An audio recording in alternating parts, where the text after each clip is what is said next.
si fila de hunduma namara narra fagate son simbane dara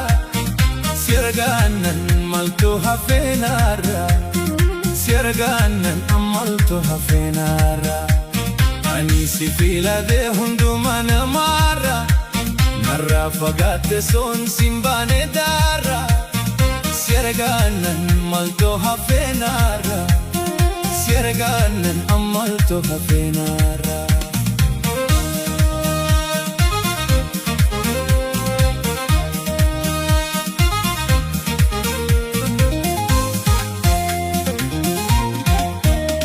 Godo shirqi shu siwaho walini jarranne akkasim birre dawa namala matane jirenin baredi jalala wajini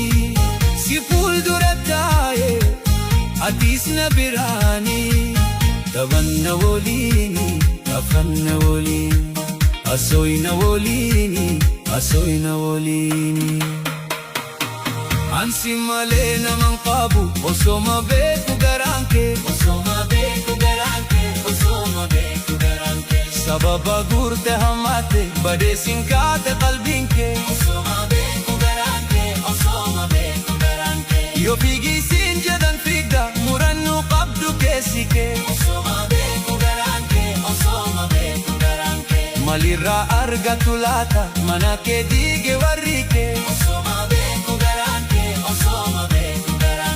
utubanda ke manake qabanin tollin dimisa osoma beku garanke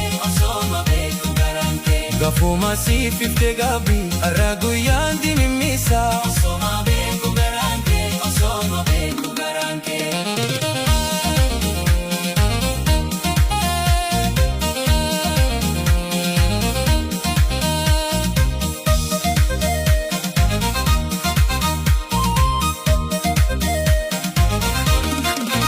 Ani si fila de hunduma namara narra fagate son simbane dara sirganan malto hafenara sirganan amalto hafenara Ani si fila de hunduma namara narra fagate son simbane dara sirganan malto hafenara sirganan amalto hafenara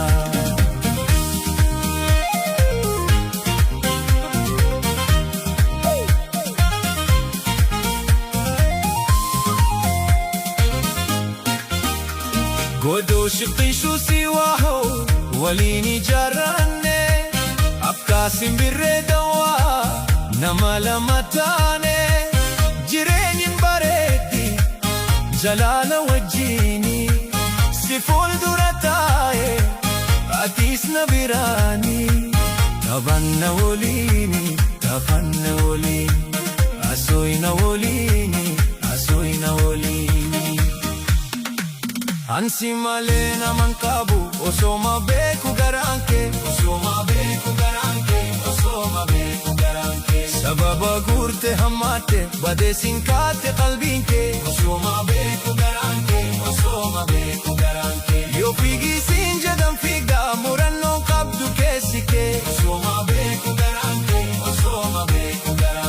malira arga tulata manake diga warike osoma beku garanke utubanda ke manake qabanin tollin dimisa osoma beku garanke gafuma